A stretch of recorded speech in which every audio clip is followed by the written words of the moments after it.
Well, good evening, everybody. That's why I have staff so they can start the clapping. It's really awesome. I'm here, I'm Superintendent of Public Instruction Denise Juneau. I am the head of the Office of Public Instruction and get to work with some really awesome people who are really great at what they do at supporting public education across the state and working with teachers and students and just the education system in general. I'm just really proud to be the top advocate for public education in this state and proud to work with all the great people at OPI. And if I could just have all the people from OPI stand and we can support their efforts and what they do every day, so thank you. And I want to give a special shout out to Jennifer Statham, who's down here, part of the Indian Education Division, who put this all together and made sure that things are running smoothly. So thank you. And of course, to the Office of Public Instruction Indian Education staff, if they would just stand for another round of applause. They're a great group. They do a lot of great work. We also have a few other special guests. I guess I just want to say, there's been a lot of work done on Indian Education for All over a lot of years, and a lot of people have been engaged in making sure that it gets carried out.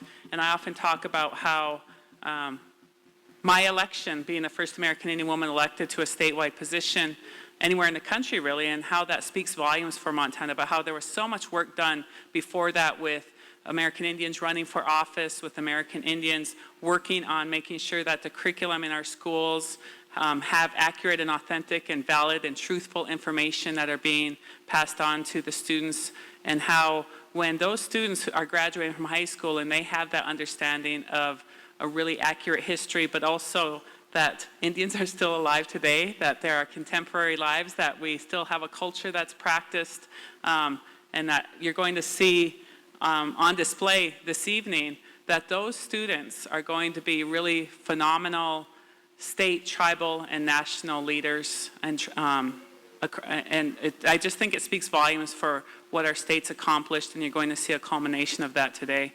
Indian Education for All, I see a lot of great things going on in classrooms all across this state, students learning great things, and it's just really, it's fun to watch the growth of it across this state and in our classrooms.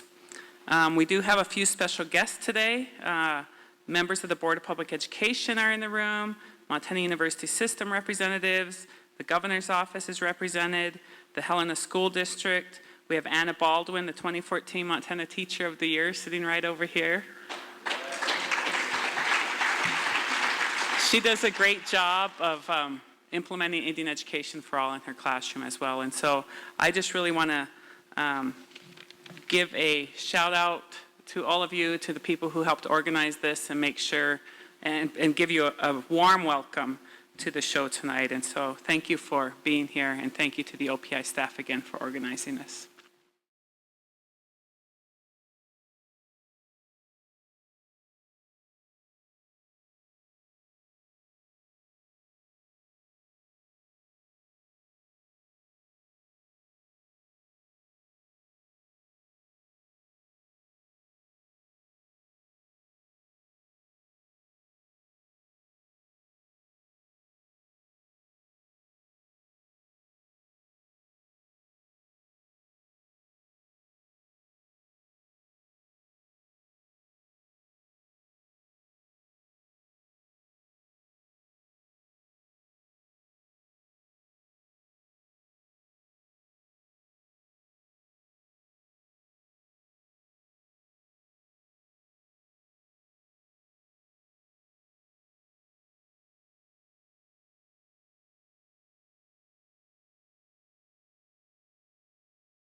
I'd like to start off with a song.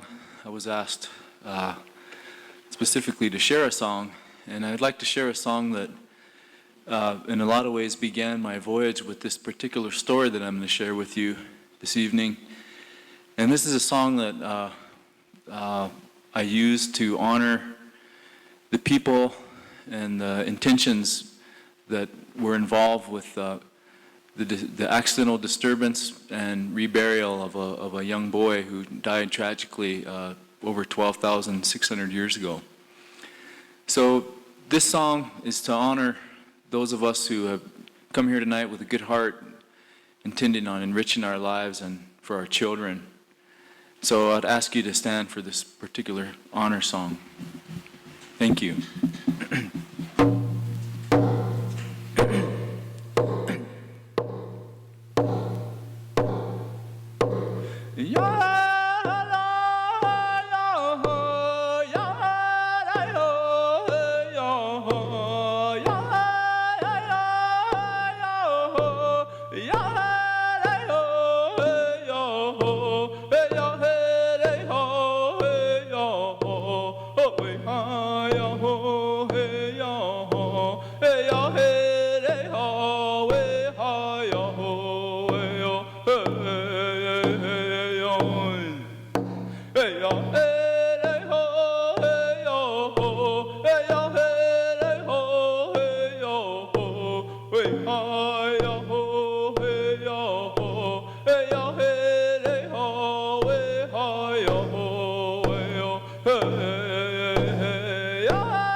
My presentation this evening is entitled Double Helixes in Medicine Wheel Country, Sacred Circles and Life on the Northern Plains.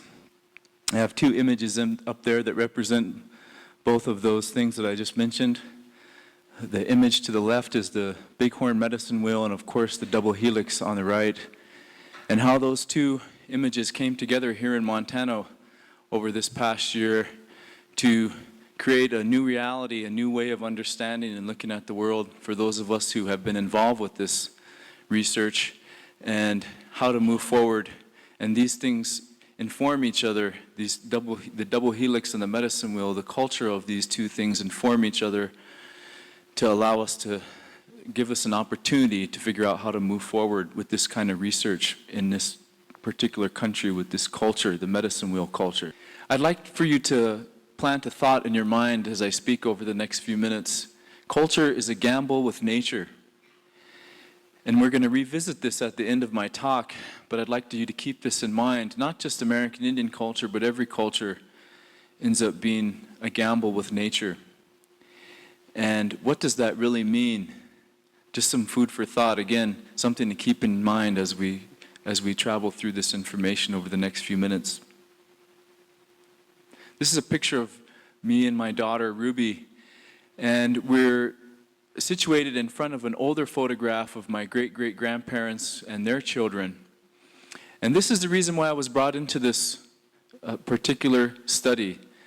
I'm a Crow Indian from Crow Agency, Montana, and my ancestry, my lineage, comes from the Yellowstone region, which back in 1969 is where an accidental disturbance of an ancient grave occurred. There was a grave of a young boy with over 118 precious artifacts that was buried about 12,600 years ago in the Shields River Valley. In 1969 it was disturbed, And over the course of years, there's been research done on the artifacts. Ultimately, there was a DNA study completed on the boy that was discovered there. And I was brought into this last year at the conclusion of the research study, at the conclusion of the DNA study. And again, the reason why I was brought in is because that's where I'm from. That's where my family is from. And in fact, my great-great-grandmother strikes the gun and was born very close to where the little boy was discovered. This is the place where my great-great-grandparents were married back in 1868 along the Yellowstone River. And again, not very far from the place where the Clovis boy was discovered. This was the site of the first Crow agency at Mission Creek. This map indicates the territorial boundaries of the tribes back in 1850. These territories were established by the 1851 Fort Laramie Treaty. You can see the boundaries of the Crow Indian Reservation. This particular tributary that lies just north of the Yellowstone is where the boy was discovered, in the ancestral and legal territory of the Crow Nation. But in reality, all of the tribes who occupied this area and also to the west spent time in this area. So in the Medicine Wheel country, a lot of land was shared by numerous groups and individuals. This is a photo of the same area where the Clovis boy was discovered, where I was invited last September, a year ago. And it's been a very interesting year for me, finding out about this research and trying to figure out what it means. And so this first half of my presentation, I would like to share with you, again, the details of this study. The second half, I would like to contemplate what it means.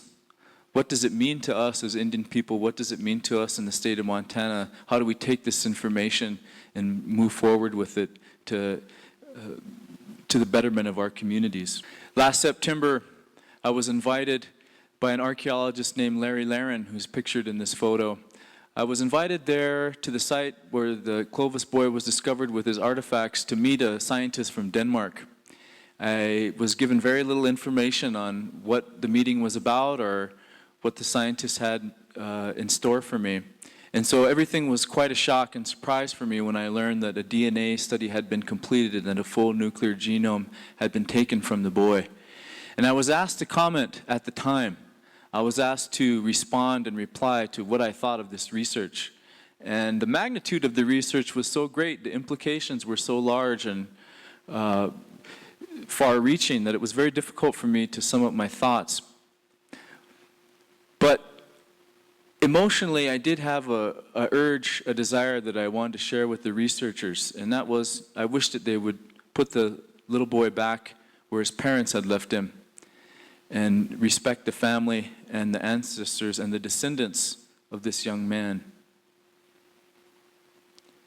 So the researchers agreed, and the researcher Eske Willerslev from Denmark helped organize this. Sarah Anzik was the official owner of the bones, and they decided that they wanted to rebury them. So we did.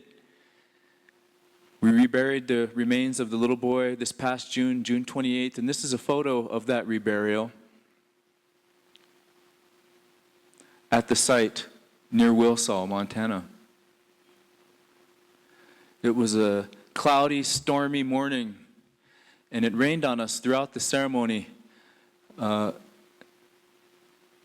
you can see many tribal representatives from Montana and also from the state of Washington, representatives from the Kennewickman tribes who participated in the reburial ceremony. As soon as the boy was in the ground and the dirt went over his coffin, the rain quit that day and the sun came out. Afterwards, we had a nice breakfast in Wilsall. Many of the tribal participants who were there for the ceremony had a nice time visiting about this ceremony and what it meant, and were encouraged by the idea that this reburial could also mean the reburial of other individuals, that they would be treated with respect and dignity throughout the Americas and would not be kept in a shoebox or kept as scientific data, but rather treated as human beings. And that the full circle was completed and put back together that was disturbed in 1969. When the boy was buried with the artifacts by his parents on that tragic day, the circle was left complete.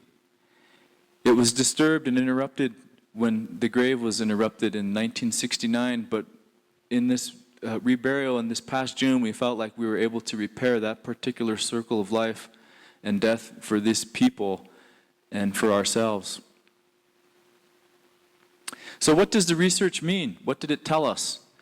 Two major things that came from the research are worth repeating. First of all, one of the most remarkable discoveries is that apparently all the Indians of the Americas are related, come from common ancestry, both North and South America. Although we have very little data from the tribes in North America, the tribes that have been sequenced down in Mesoamerica, Central America, South America, all correspond directly to this Clovis child who was found in Wilsaw. So that's an incredible story of a very large family that occupied 2 continents. Another significant finding is that the research study seems to verify tribal origin stories that American Indians did not walk from anywhere to get to America, that we are from America, that we came from America, and that our ancestors may have come here from some other way, but what they produced as the modern American Indians are not found anywhere else in the world. So there is no evidence, and in fact, the contrary shows that the modern American Indians who came to occupy the Americas did not walk over a Bering land bridge or even come in a boat. That their ancestors produced them in the Americas and not on the other side. So this is significant as well, because it adds to our knowledge of who our relatives are. In the Medicine Wheel country, there's this photo indicates it's a very unique place with a very unique culture. And the Clovis boy who was discovered, his parents lived the same type of culture that existed right up until George Armstrong Custer entered the Little Bighorn back in 1876, a hunting and gathering culture that was different from other places in America in many, many ways. Besides not just growing crops here, there were ceremonial, there were economic, there were also political implications for what it meant to live in Medicine Wheel country. This is a photo of the Medicine Wheel, high up in the Bighorn Mountains.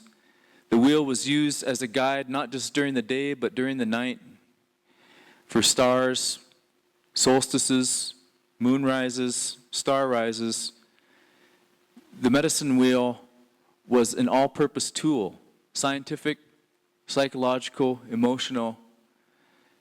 It was part of our culture, and it gave us the opportunity to understand ourselves and the universe. One of the ceremonies that comes directly from that Medicine Wheel is the Sundance.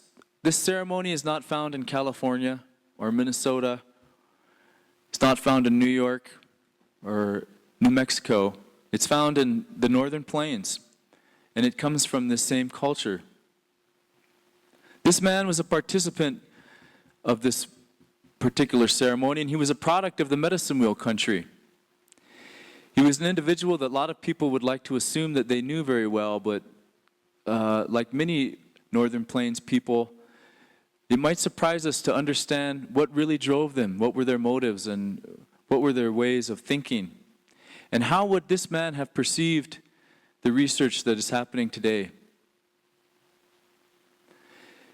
I think it's important that we ask these questions because as American Indian people moving forward into the 21st century, we need to reflect on the values of our ancestors. We need to try to understand how they were able to survive the catastrophic changes that they encountered with grace and pride, dignity, and love. Here is another individual that displayed all those characteristics. and someone who most people, in reflecting back on history, would notice is on the opposite side of Sitting Bull, but yet two very remarkably similar men. As they aged, images of people today, their understanding of the power of these men and the light that they brought to their communities, the culture that they derived their values from in their worldview. They did not like to be pigeon-holed. They chose their own friends. They chose what to do, when to do it.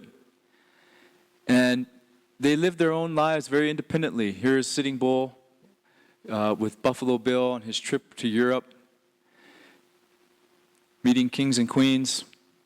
Here's Plenikouz with General Marshal Ferdinand Foch from France, the supreme commander of the Allied forces in World War I. They had friends all over the world, and in fact were friends themselves. And history has never really recorded very much that Plenikouz and Sitting Bull, despite being professional enemies for many years of their lives, actually sat down in 1886 at the Crow Agency and spent 2 weeks together, camped, talking, visiting. Why did they do that? What did they talk about? These were complex people who kept open minds and were willing to go places and do things that most of us would assume that they wouldn't. Would we take this same sensibility towards genetic research? I wonder. This is what Sitting Bull said. Remarkably similar to what Plenikouz said.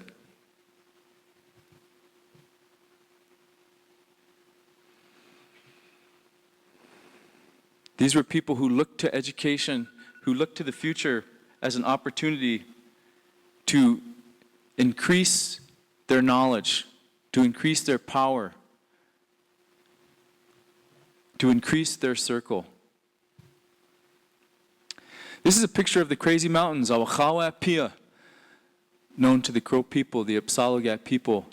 That peak in the middle is where Plenikouz fasted as a 12-year-old boy for 4 days and nights, no food and water, back in 1862, the year before Virginia City gold was discovered. And in his dream that he had on the mountain peak, he saw a storm coming to this country.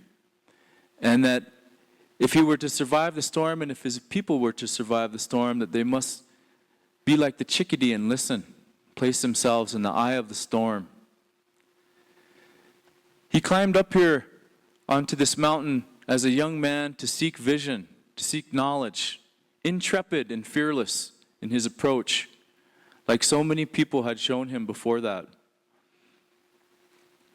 When he went to this mountain, he went to get his own identity, to find out who he really was.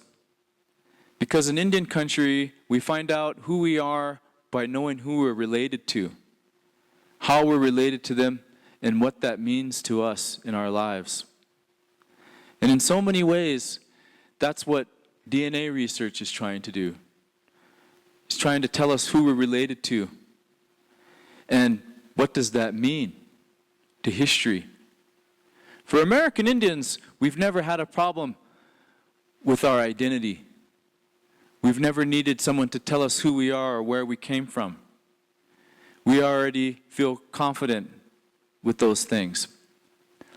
But as a group of people moving into the 21st century, facing new diseases, new challenges, new chemicals, new diets, new genetic variation, we also need every tool in the toolkit to understand how to live the best we can. And I think this is what the DNA evidence, the DNA research can provide to us as communities.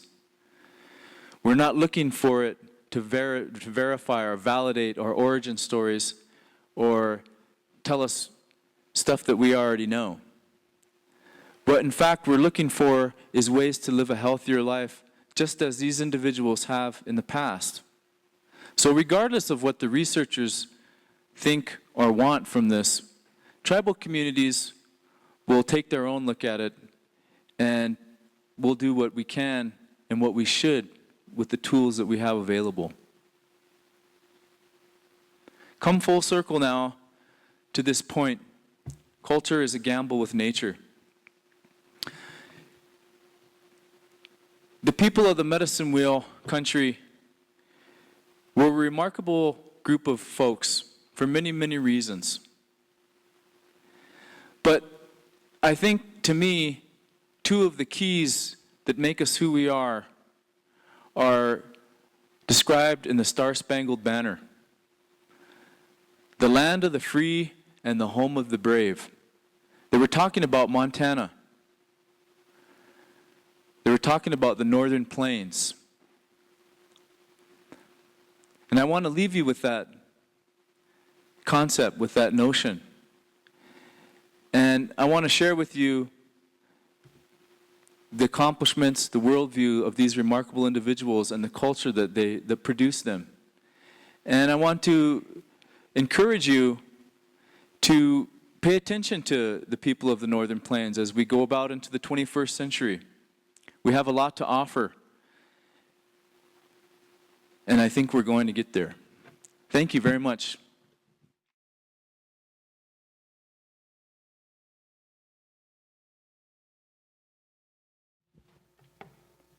How's everybody doing?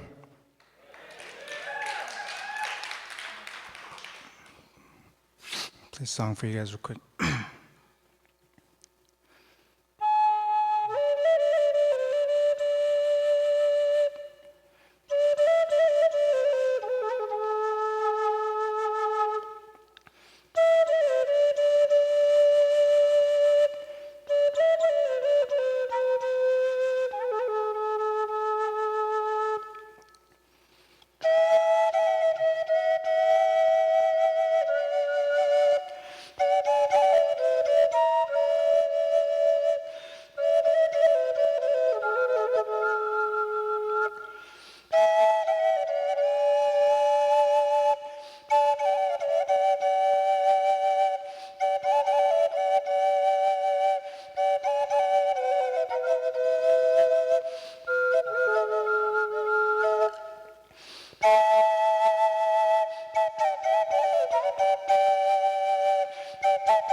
This is where you clap.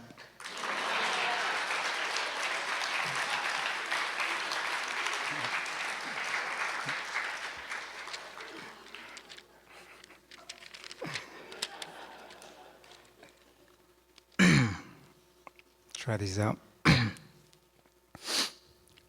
Right-legged horse seeks left-legged horse for stable relationship.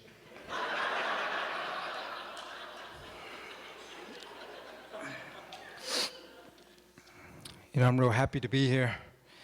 Just a couple of weeks ago, I got into Harvard Law School.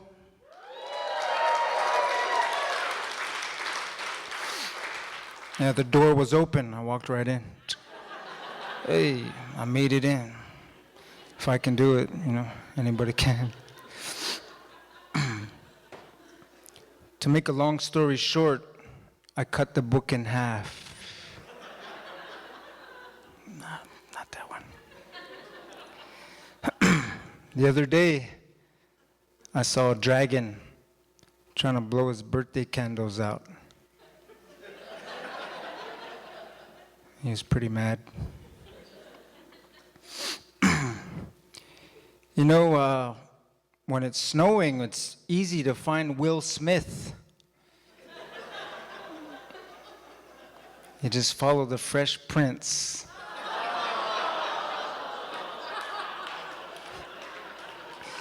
That one's awesome.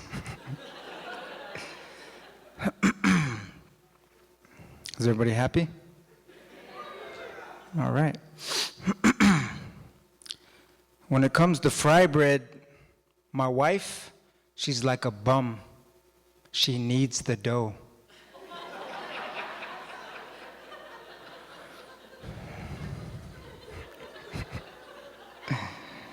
off my wife. Now I'm going to share some more corny jokes with you guys, but I need your help. I don't have a drummer here, you know, when they say the punchlines, you know, like that. So I'm going to go, and then you guys clap your hands, okay? Let's practice. All right, one more time. All right. So, I worked a lot of jobs in my time. I wanted to be a track coach, but they just gave me the runaround.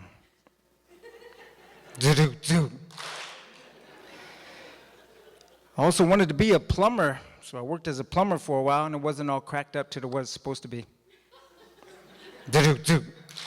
Eventually went down the drain. And I also worked as an elevator repairman. Yeah, it had its ups and downs. So I had to make money somehow, so I worked as a taxidermist. That's when I really got ahead. Yeah, you don't know the half of it. I also worked as a trapeze artist, but I was let go. So I had to make some money, you know. Next thing you know, Shaquille O'Neal, you guys know Shaq, right? He calls me up. He's like, hey, bro, I heard you're native, you know. You think you can bead me some moccasins? Can you make me some moccasins? I said, yeah, man, I can make you some. So I beaded moccasins for Shaq, and that was no small feat. You guys are awesome, man. Give yourselves a round of applause.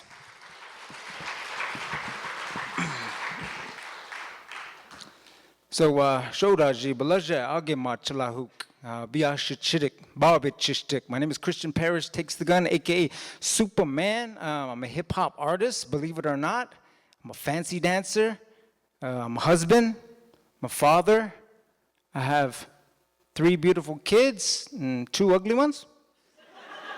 I'm just kidding. 3 beautiful kids. And this is what I do. I do a lot of talking, reach out to youth, positive messaging, positive music. Just recently, I won the, what's it called? The Aboriginal People's Choice Music Award for Best Video. Yeah.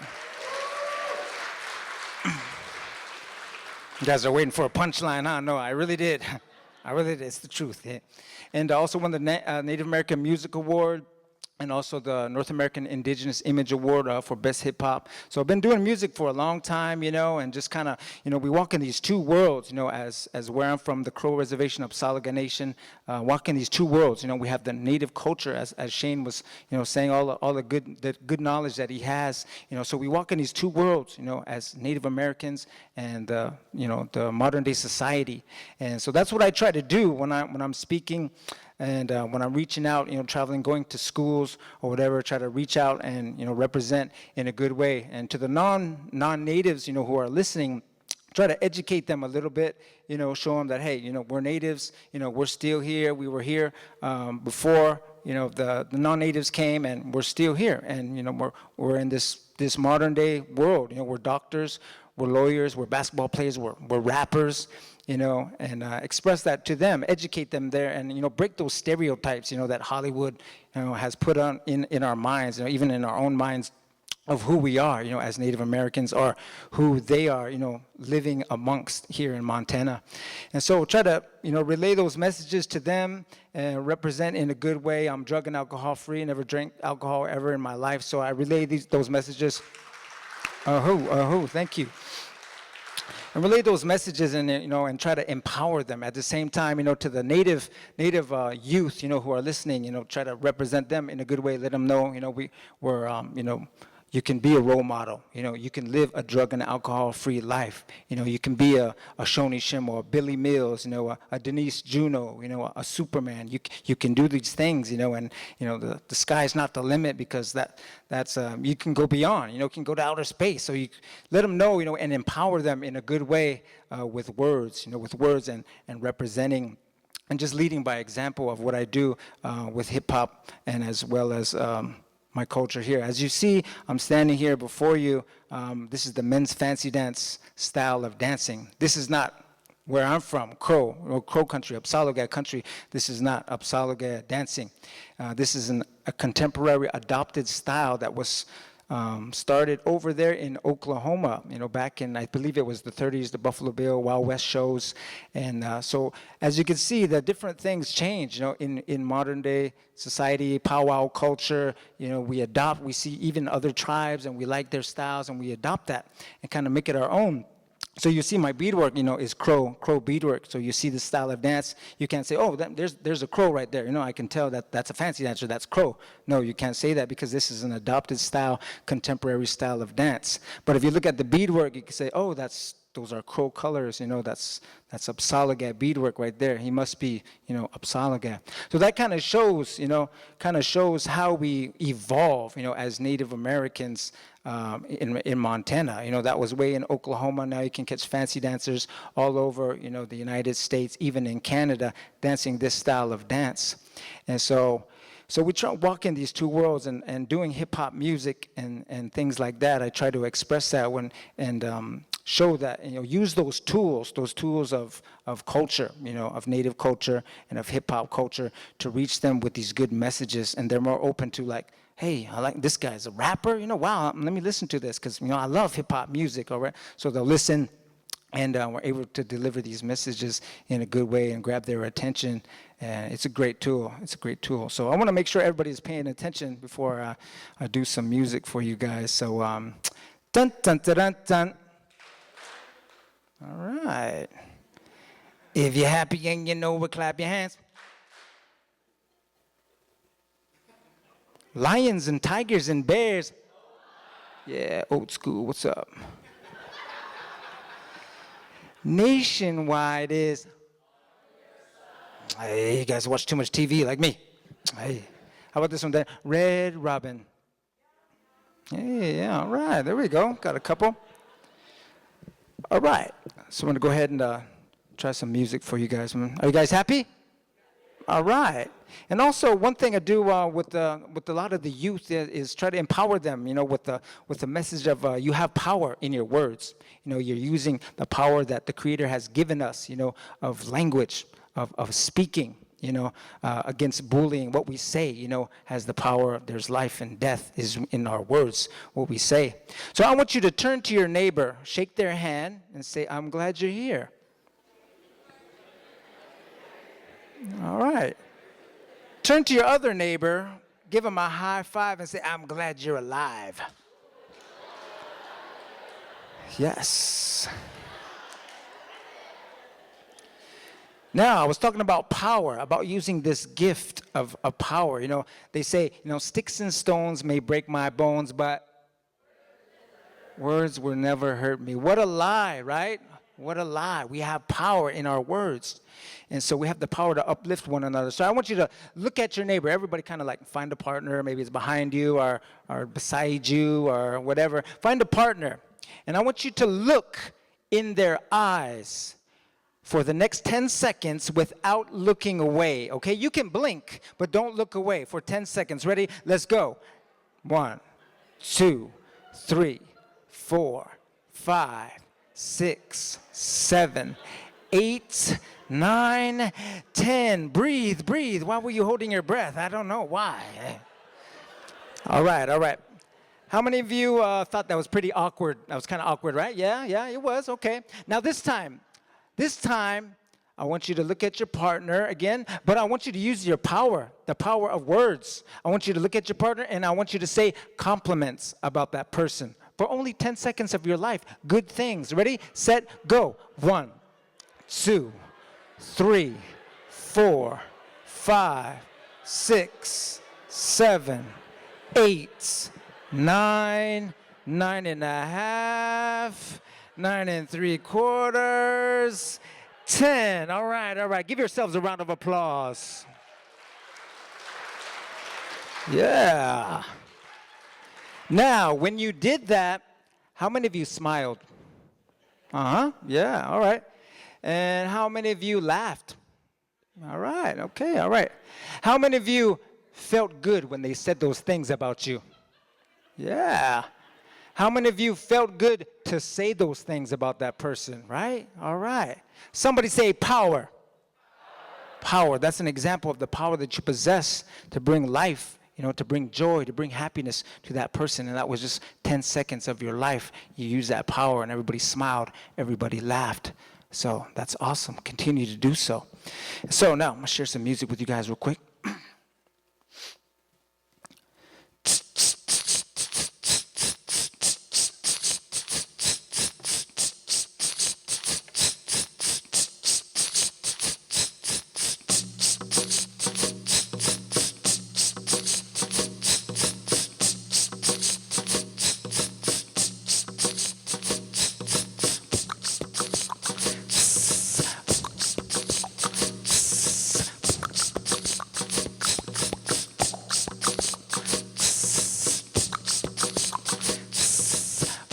Everybody still happy?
Your hands. Way higher, way higher,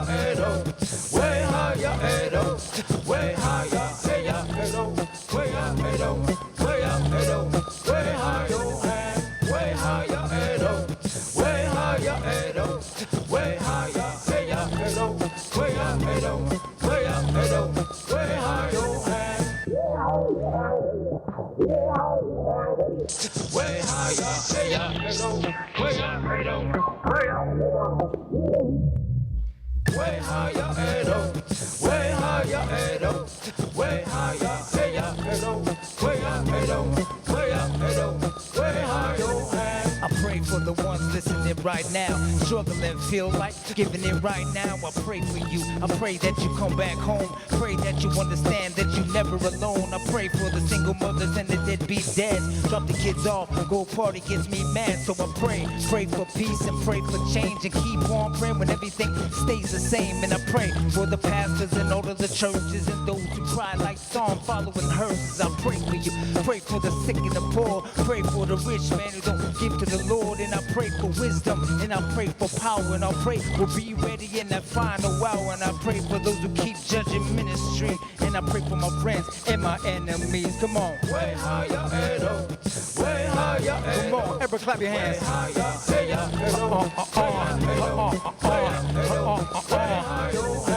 way higher, hey, yeah. Way higher, hey, come on. Way higher, hey, way up, hey, way up, hey, way higher.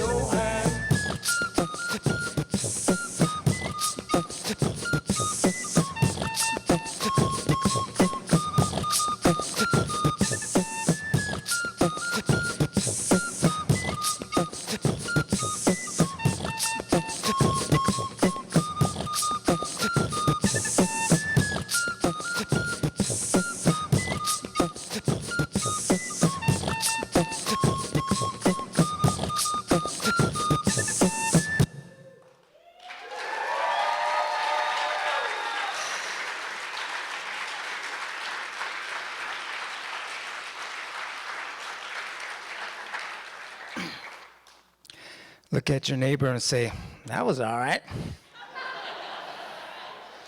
My cousin can rap better than him, but That was all right.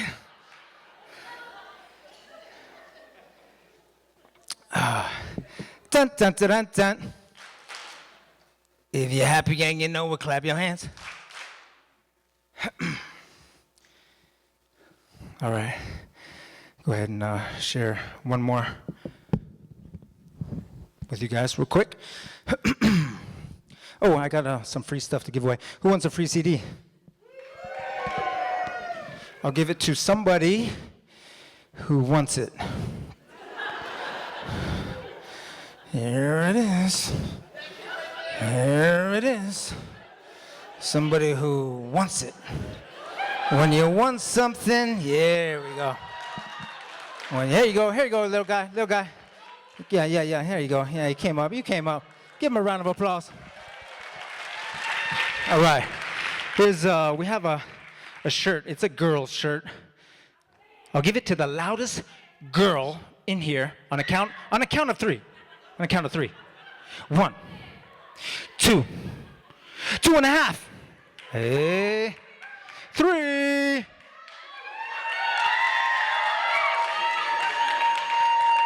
Yeah, she came up. Give her a round of applause. Thanks for yelling, though.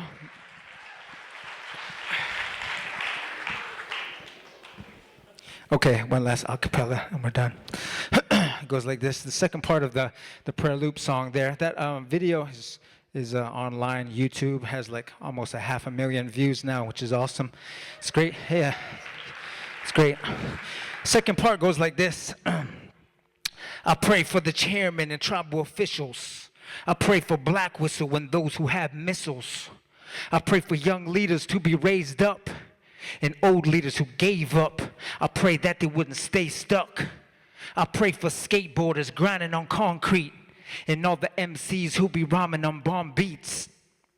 I pray for the girl who got molested, for the man who got tested, and all the people who got arrested. I pray for the foster kids and drug addicts and all the men behind closed doors with lust habits. I pray for you. Pray for the ones with cancer and the young teen who thinks suicide's the answer. I pray for you. Pray that you make it through. Pray you find the way, because the way is true. And I pray you ride against the adversaries. And not only do you listen, but that you hear me. This is for the one who's barely hanging on. Got bills to pay, real life, pain is strong. Don't got enough money, don't have enough faith. Every time you make good, you always make mistakes. Nobody really knows how you feel inside. And you prayed for your family, but still they died, still they cried. Why is the question? Why are we here? What's the meaning of life? Throughout the years, or you prayed for your loved ones, but they never changed? Seems like it's in vain, still staying the same. Still drinking, still telling you lies while you strive to survive, working hard on your 9 to 5. Just keep hope alive, just as long as you can. It's on its way today, that's a part of the plan. Don't give up, hold on, endure to the end. He told me to tell you that the truth is within. Thank you guys for listening. Have a great night.